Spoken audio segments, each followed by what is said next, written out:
Day one of the explosive federal trial against Sean Diddy Combs has begun, and it's already sending shockwaves across the entertainment world. This isn't just another celebrity scandal.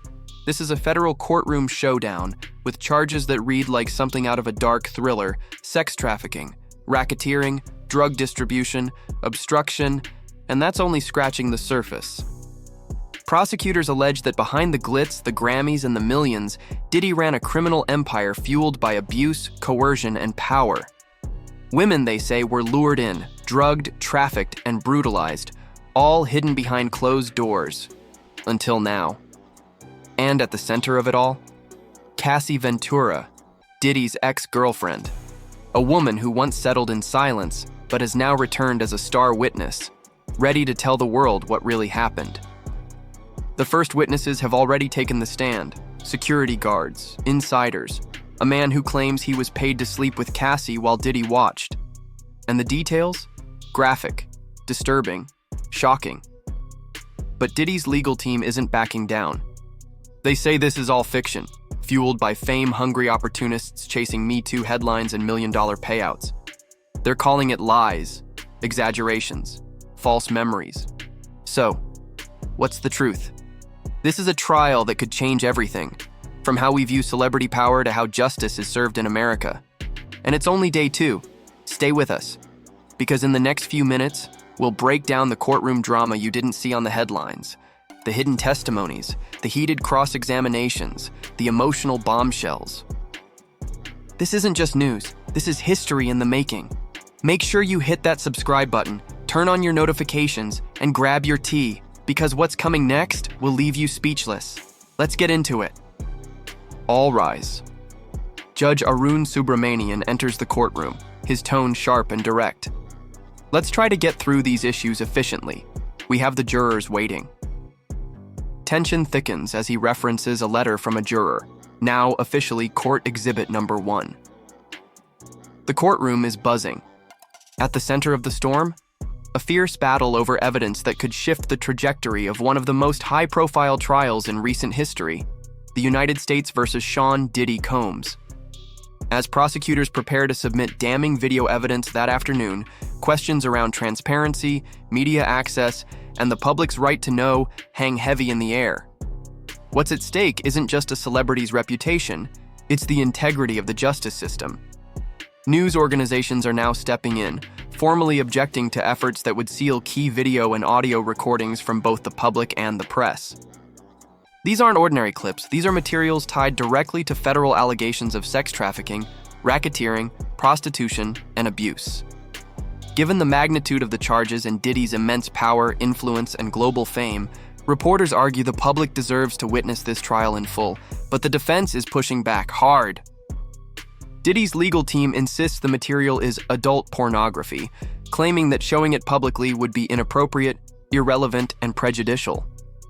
They argue that their request to seal these visuals is narrowly tailored and falls within the legal bounds of existing court orders. Defense attorney Brian Steele questioned the intent of major outlets like the New York Times and the Wall Street Journal, asking bluntly, what would they do with this information? He warns that once unsealed, this material could go viral, distorting the legal process and fueling public spectacle. But the press isn't backing down. They're not asking for copies, just permission for vetted journalists to observe the same evidence shown to the jury. Then came the more explosive turn. As discussions shift to alleged assaults involving Cassie Ventura, prosecutors push for exclusion, arguing some details are unrelated to the core charges. But Diddy's attorney, Tom Garagos, fires back, insisting that Cassie's past behavior, including alleged substance abuse and violence, is directly relevant to the defense's narrative.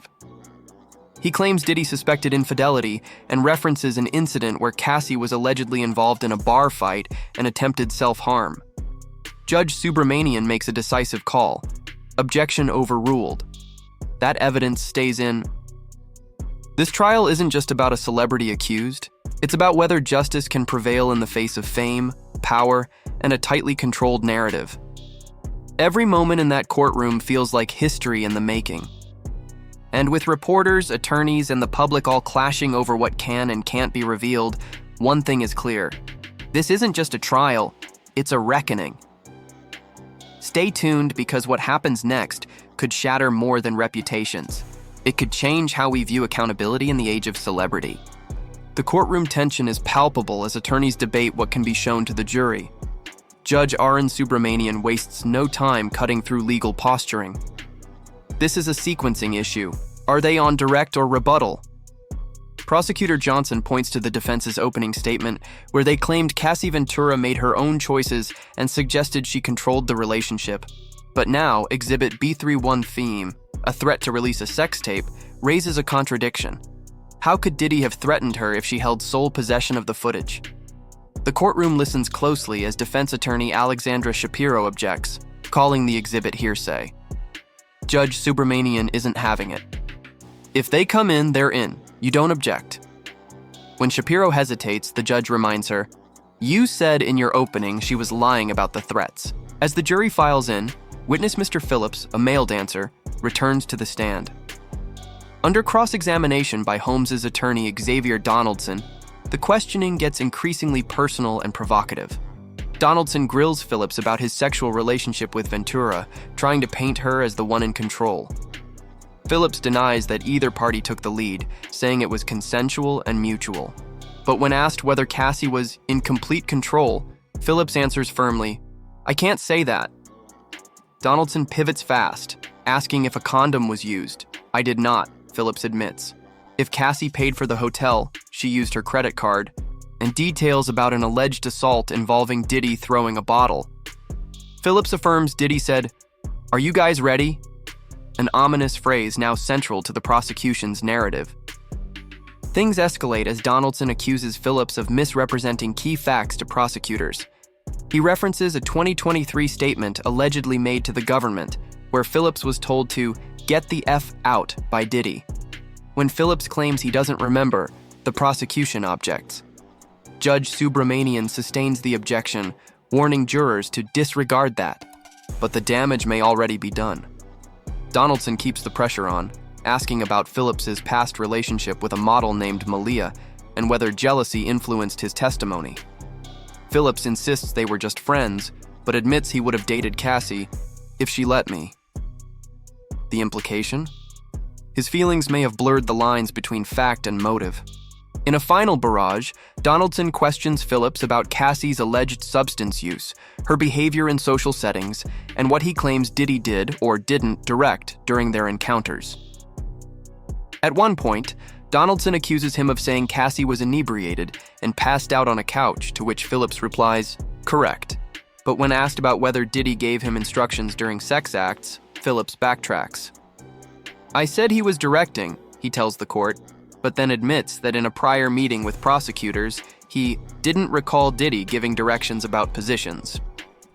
That inconsistency becomes a focal point for the defense, suggesting Phillips's recollection may be unreliable or manipulated. As the cross-examination ends, Donaldson lands one last punch. "Didn't you tell the government you felt jealous because you liked Miss Ventura romantically?" Phillips says, "I do not recall that." The prosecution objects, and the court moves to a sidebar, white noise hissing through the speakers. Viewers watching the case unfold are left stunned. This isn't just legal warfare, it's a raw, strategic dismantling of witness credibility. With every question, the defense chips away at the prosecution's star witness, and suddenly, the once unshakable case against Diddy feels more vulnerable than ever.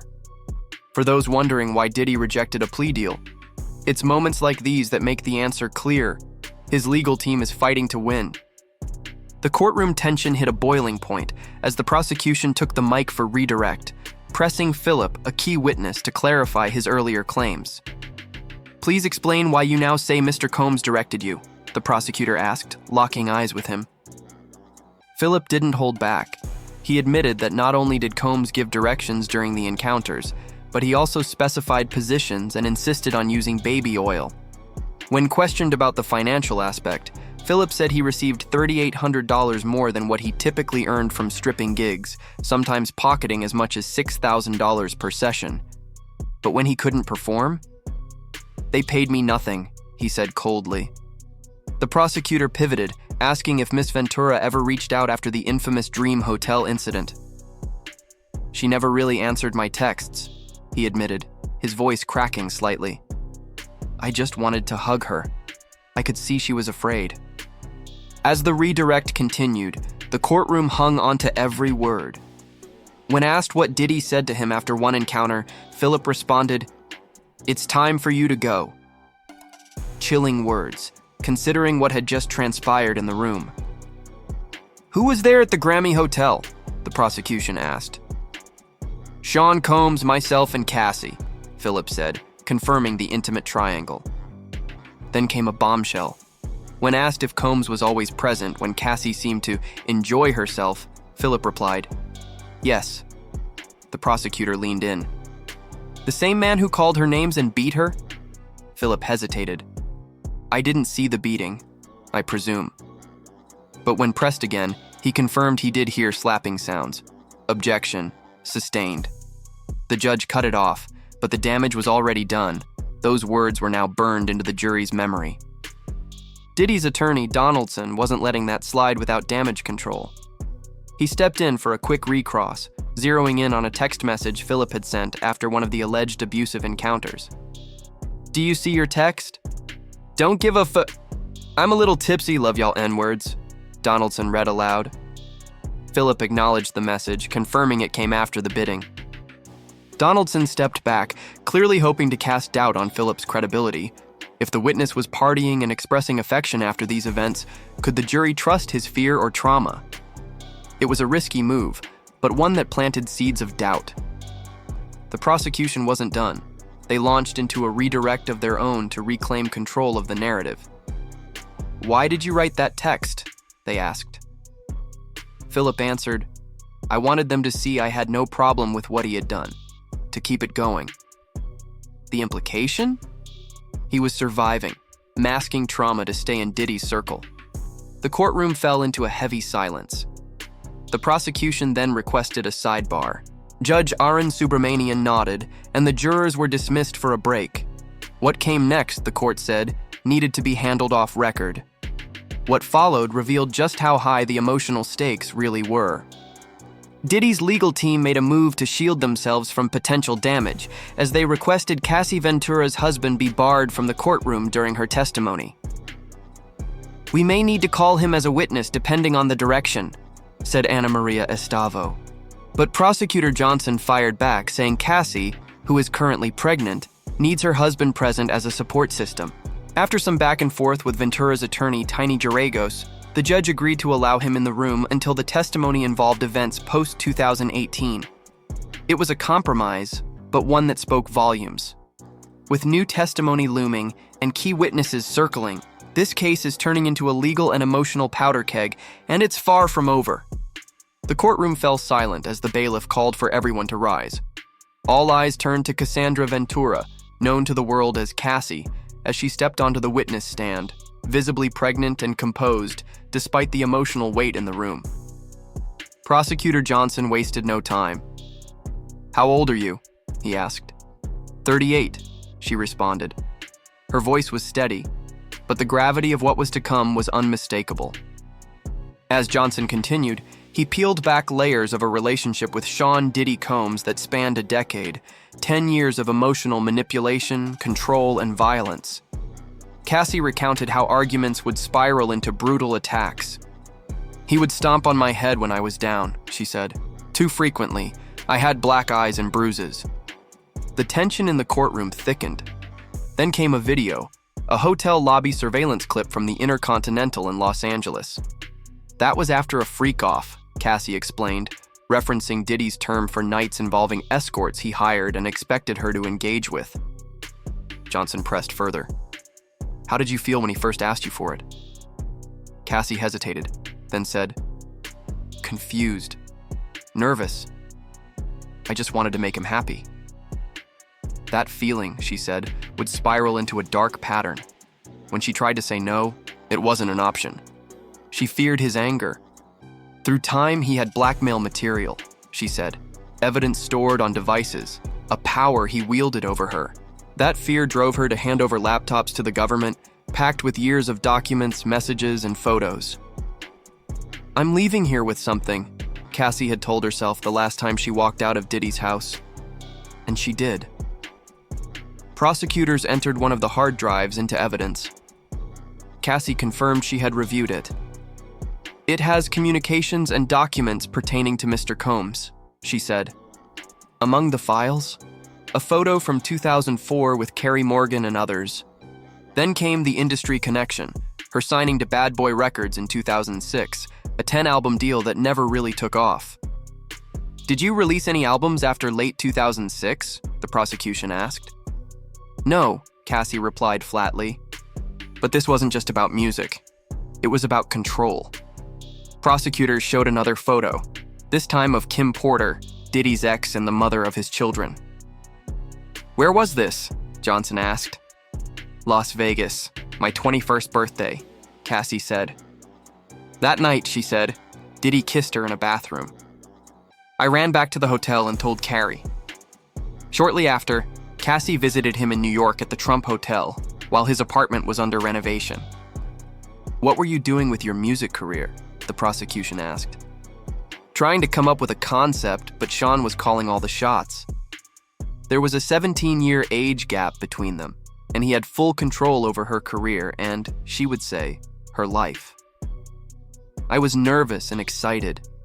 We were supposed to be talking about music," she said, describing their early hotel meetings. But soon, things escalated. "He introduced me to oral sex. I didn't understand it," she said. Trips to Miami and Dallas with Carrie Morgan followed. The emotional roller coaster had begun. Cassie recounted taking ecstasy on a boat with Diddy. "He gave me blue dolphin ecstasy," she said. "Had you taken ecstasy before?" Johnson asked.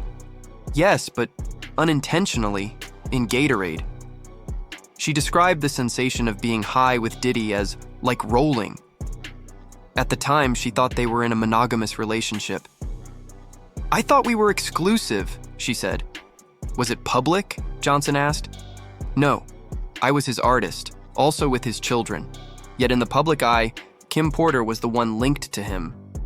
Behind closed doors, the dynamic was more complex and disturbing." Cassie detailed how Diddy's moods shifted wildly. "1 minute fun, the next minute zoning out or full of anger," she explained. That volatility had real consequences. "Next thing I knew, I was getting hit in the face." He would berate her for her tone, for making the wrong facial expression, then lash out violently. "Psychological abuse accompanied the physical," she said. "He'd tell me to watch my mouth." The prosecution walked the jury through a haunting pattern. When Cassie missed his calls, he wouldn't just call again. He'd blow up her phone, send assistance, or dispatch his security team to track her down. It was a disturbing level of control. Her safety, her career, even her sanity felt dependent on staying in his good graces. What emerged was a portrait not just of a toxic relationship, but of alleged coercion, intimidation, and systematic abuse, all tied to one of the most powerful figures in music. The courtroom was gripped, and so was the public watching the trial unfold online. The evidence was piling up: text messages, videos, witness testimony, and digital files, forming a devastating timeline of power imbalance and trauma. This moment marked a seismic shift in the case. With Cassie's emotional yet composed testimony, the trial entered a new phase, one where the facade of luxury and fame clashed brutally with the reality of alleged abuse. For viewers following the trial, Cassie's story wasn't just about a pop star's trauma. It was about the silent suffering many endure behind closed doors. The facts were presented with raw honesty, and as the court recessed, it was clear. This testimony would be impossible to ignore. So, how exactly did Diddy keep tabs on Cassie? According to her testimony, it wasn't just occasional check-ins, it was around-the-clock surveillance. Even though they didn't live far from each other, if Cassie didn't answer her phone, Diddy would send his security team or a trusted assistant, people like David James, Christina Courtroom, or someone nicknamed KK, to find her. It was clear from the prosecution's questioning. Their relationship wasn't exclusive. When asked if she saw other men, Cassie admitted yes. But Diddy? He also saw other women, despite being insanely jealous. Cassie quoted him saying, "I am Puff Daddy. I am insanely jealous." No, she didn't do that. That contradiction between jealousy and infidelity became a constant emotional roller coaster for her. And yet, when he moved to Los Angeles to be near his kids, Cassie followed, still in love, still desperate to stay close. But moving to LA didn't come with freedom. It came with more control. Cassie described how Diddy always had personnel around, 24 hours a day. While security was technically meant to protect him, they were also watching her. During her testimony, Cassie, visibly pregnant, shifted uncomfortably in her seat, one hand resting on her belly as she recounted the claustrophobia of her daily life. She lived in a condo on 875 Comstock Avenue in the Wilshire Corridor, a building no more than 17 stories high. Diddy lived just nearby at 200 South Mapleton, close enough that he would travel between their homes by golf cart. Despite Cassie having her own apartment, Diddy had keys and used them whenever he pleased. She said every visit from him felt like a stomach-in-knots moment, never knowing if he'd come in calm or storming in to scream and bang on her door. Her life in LA was a facade of independence. Diddy paid her rent, except for a brief period when she lived in Studio City. That time, she paid for her own place, saying, "I wanted to have some control," but control was something she rarely had. In her career, it was the same story. She wrote hundreds of songs while signed to Bad Boy Records under a 10-album deal, but only one album was ever released. The rest? They were shelved indefinitely, some leaked on mixtapes or online. When asked if she got paid for any of them, Cassie simply said, "No." Her manager at the label, James Cruz, even told her, "I'm managing you with one hand tied behind my back." Everything needed to be cleared with Diddy: music, appearances, even parties. If she wanted to earn money, it was by hosting club events, but only when Diddy gave the green light. And then came the freak-offs, a haunting term Cassie used to describe parties that were anything but glamorous. These weren't just wild nights. They were entire marathons of drugs, sex, strangers, and emotional numbness. Cassie testified that these events could last anywhere from 36 hours to 4 days, sometimes even longer with short breaks in between. She described staying up for days on end. No sleep, just drinking, talking, drug use, and being pressured into sex with random people. These experiences weren't optional either.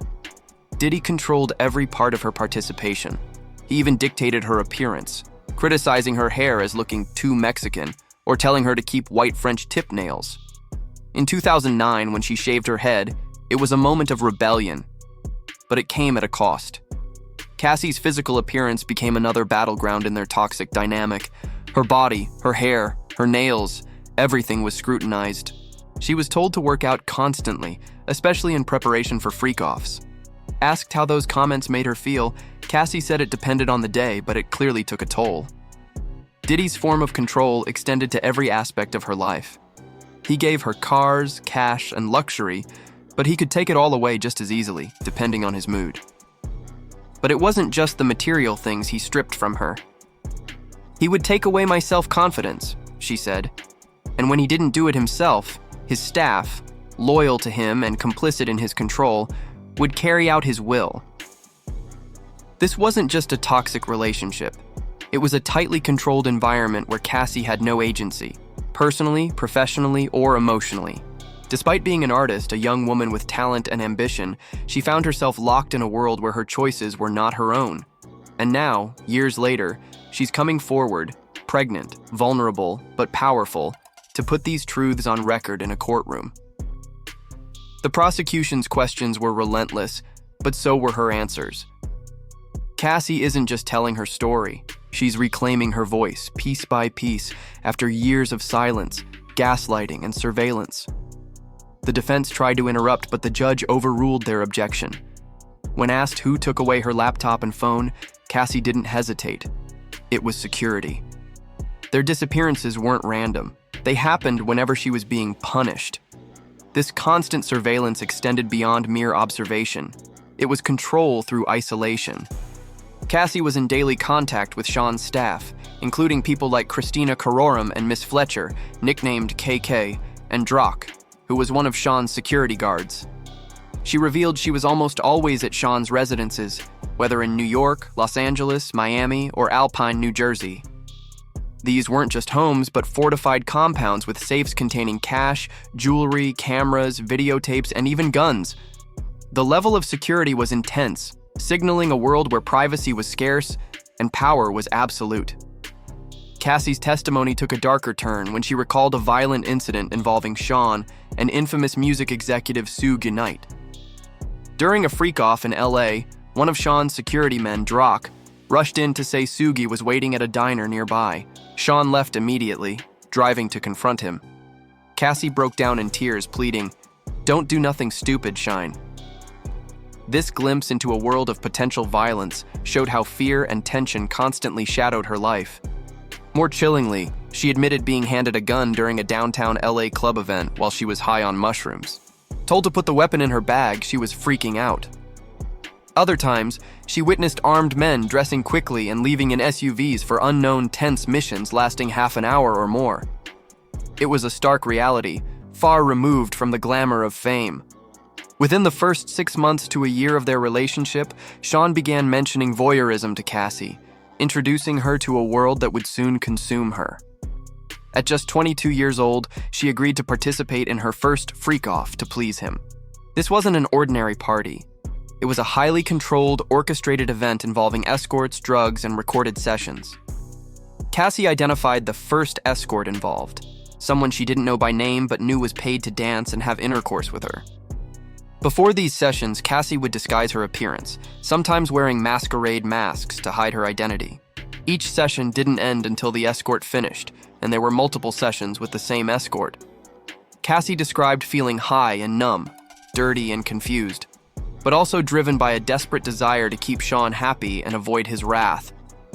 These freak-offs became a brutal routine, happening weekly over several years, with the last one estimated around 2017 or 2018.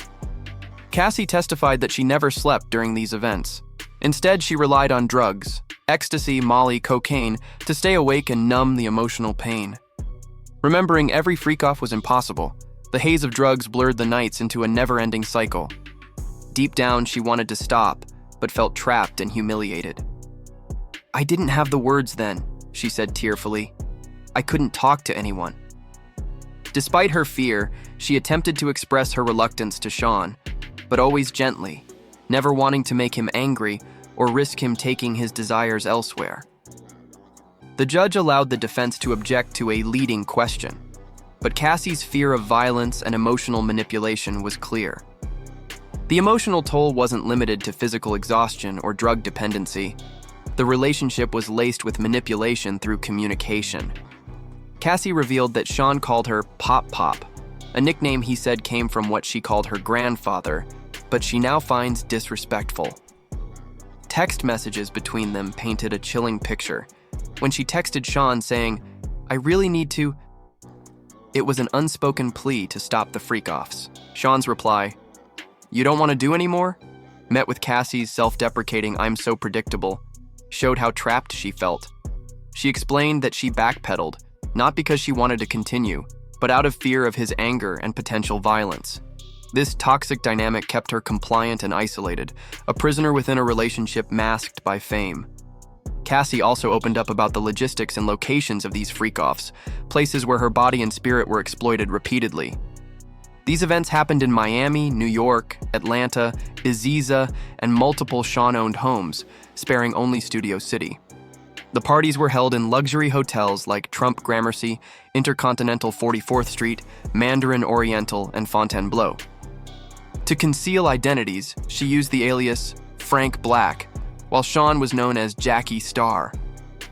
The sessions involved specific supplies, Astrolide, Johnson & Johnson baby oil, condoms, all brought by Sean's security or assistants. This wasn't just reckless partying, it was a highly controlled, disturbing environment designed to meet Sean's demands and maintain secrecy. Finally, the courtroom heard how the freak-offs were disguised with layers of glamour and cruelty, where Cassie was trapped between trying to survive and keeping a powerful man happy.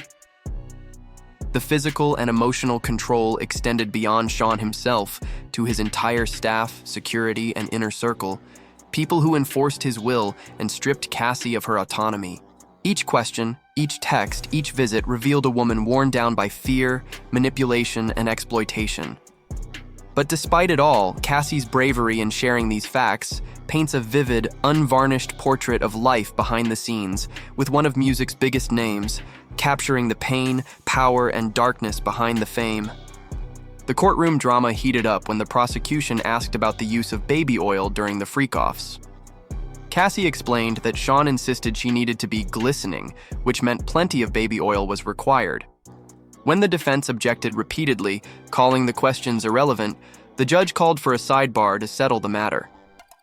Back on record, the prosecution pressed forward, asking how the baby oil, specifically a brand called Astral Glide, was used. Cassie didn't hesitate. It was a lubricant essential to these sessions. If the supply ran low, either the staff or the bail desk was tipped to get more, revealing just how meticulously organized and relentless these events were. It was clear this wasn't casual. Everything was tightly controlled down to the smallest detail. Next, the prosecution asked if the freak-offs were lit with candles or just regular lights. Cassie's answer was chilling. Initially, the rooms were illuminated by candles and strong-smelling Glade air fresheners, almost like trying to mask something deeper and darker. When asked if candle wax was used in any other way, she admitted it was poured on her body a few times. The atmosphere was designed to be seductive, but beneath it lay a disturbing imbalance of power and control. Sean set the temperature in the room, and Cassie was even expected to participate during her menstrual cycle, something she did not want, but had no choice over. The courtroom felt the weight of her trauma with every word. The line of questioning grew more intense as the prosecution asked about the moments when Cassie was forced to endure humiliation, like being urinated on. When asked if she wanted to be urinated on, Cassie's simple answer was no. But despite her refusal, it happened often enough to leave permanent emotional scars. The defense tried to silence this line of questioning, calling it repetitive and irrelevant.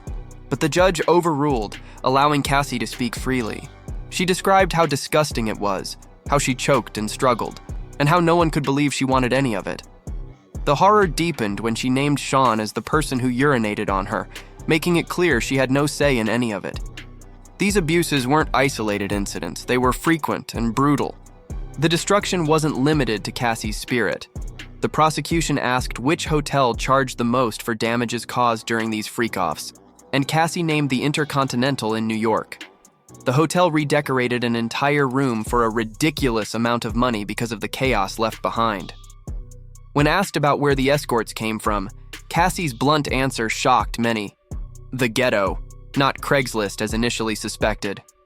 She and Sean had no qualms about sourcing escorts from marginalized areas, emphasizing how transactional and exploitative these events were. The hotel rooms bore the scars too. Baby oil splattered on walls and door handles, blood on linens because Cassie was forced to have freak-offs while menstruating, and urine-soaked sheets as escorts urinated on her at Sean's direction. This was a grim reality, far from any glamour. The prosecution then shifted to how Cassie found and communicated with these escorts. She revealed that she responded to ads on Craigslist and Backpage in New York, but never reached out to anyone independently. The defense tried to challenge this, but Cassie stood firm, confirming that every escort was selected and communicated with under direction. Sometimes escorts couldn't perform and were sent away immediately. They made sure to avoid anyone who might be a cop or someone who would leak details, underscoring the illegal and secretive nature of these gatherings. When the judge instructed the jury to disregard a statement about illegality, it didn't diminish the weight of what was being revealed. Cassie explained how the escorts arrived, either brought in by Sean's security or coming themselves. One escort, Dave, was identified by his real name, Clayton Howard. These details added layers of reality to the testimony, painting a picture of a deeply orchestrated and disturbing system where no one's autonomy was respected.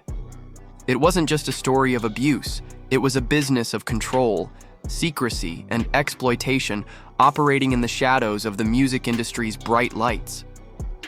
The court listened, absorbing the stark truth of how power can corrupt and devastate lives behind closed doors.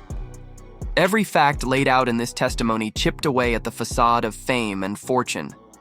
It exposed the cruelty masked by luxury hotels, expensive oils, and glamorous parties. Cassie's courage in revealing these painful raw details demands attention, not just as a legal matter, but as a human story of resilience in the face of exploitation. This courtroom exchange highlights the urgent need to question what really happens behind the scenes in high-profile circles, and it leaves viewers compelled to watch, learn, and demand justice. The courtroom tension rose as the prosecution showed Cassie venture a photo, asking if she recognized the man pictured. "That's Daniel," she said. The questioning then turned to the disturbing details of the so-called freak-offs, sessions arranged through a dancer service where Cassie was forced to participate. She confirmed that she had freak-offs with a man named Jules in New York, Los Angeles, and Las Vegas, but she didn't know his real name. Another man known as the Punisher was also part of these sessions. The dark reality behind the glitz of the entertainment world came into sharp focus as Cassie admitted to drug use at every freak-off. This wasn't recreational, it was a survival tactic, a way to dissociate from the trauma. Sean, the orchestrator, sometimes used drugs too, as did some of the escorts. The court then dove into the types of drugs used during these grim encounters. Cassie detailed the cocktail of substances: Special K, GHB, mushrooms, ecstasy, MDMA, and cocaine. Each drug brought its own effects, each a way to numb the unbearable reality. Cassie explained that Sean's cryptic emails referenced drug use. "When should I take the thing? When will you be there?" she read aloud. Sean admitted to flying, meaning he was high during the sessions. The prosecution asked why she took more drugs, and her answer was heart-wrenching: to not be present with the experience. The drugs were not for pleasure, they were a shield against overwhelming pain and disgust. Ecstasy and MDMA often made her vomit, and she certainly never wanted to continue with intercourse while sick. The descriptions of the drug's effects, drunk, tipsy, heart racing, walls come alive, painted a vivid picture of the surreal, disturbing environment she endured.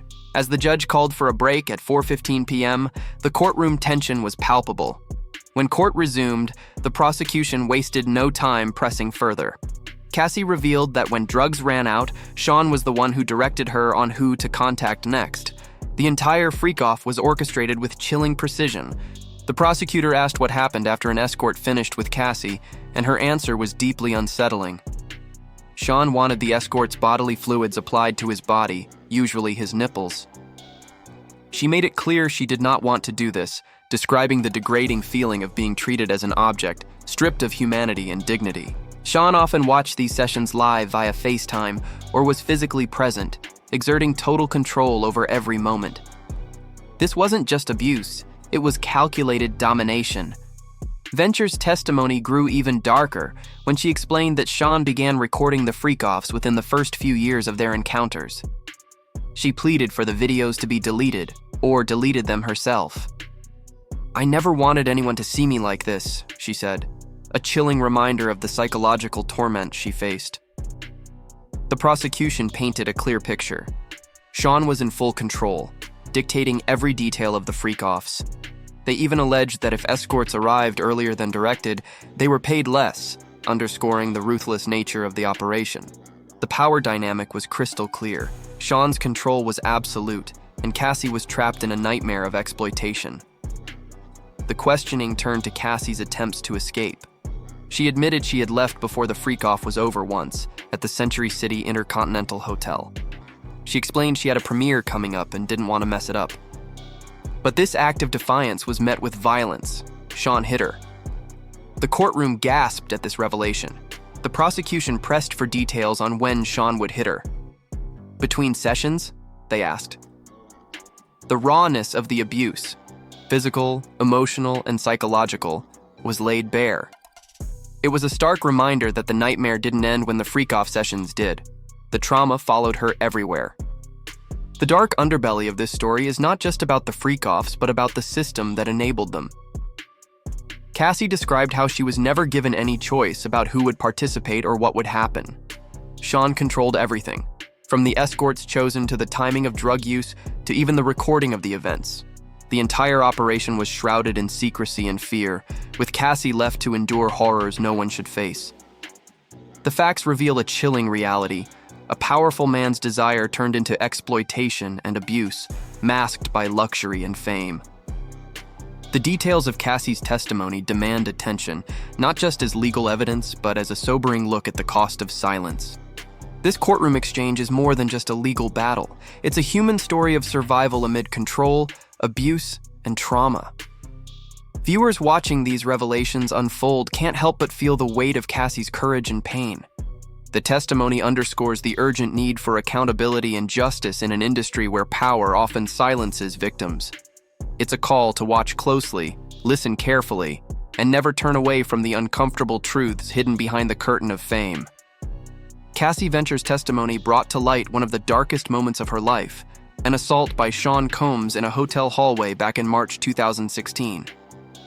Just days before her first major movie premiere, Cassie revealed how Holmes sent her a text she interpreted as a demand for a freak-off as a twisted form of damage control. Feeling trapped and desperate, she agreed, hoping that if she complied, her premiere would go smoothly. Jules, the escort, was present during this horrific freak-off, where Sean's violent beating left Cassie with a black eye. At that moment, her only focus was survival, getting out safely without ruining the big night she had worked so hard for. The courtroom drama intensified as Cassie watched the now infamous surveillance video of the assault. Defense attorneys fought fiercely to keep the video from the jury, arguing it was sped up and shown out of order, but the judge denied their motion. The prosecution took care to slow down the footage to ensure the jury could grasp the brutal reality of what happened.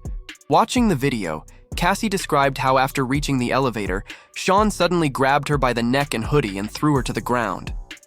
The chilling moment when he snatched her phone and bag added another layer of control and abuse.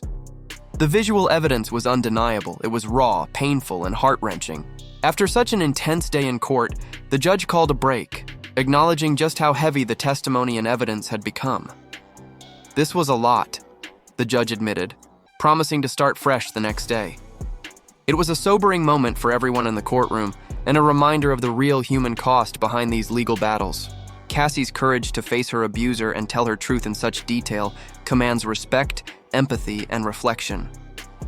Her story isn't just about pain, it's about resilience, survival, and the fight for justice. Now we want to hear from you. What are your thoughts on Cassie's testimony and the overwhelming evidence presented? Did the video change how you view this case? Your voice matters, so leave your comments below. This conversation is important. Together, we can shine a light on the harsh realities behind headlines and courtrooms. We'll be diving deeper into the case and what comes next, so stay tuned.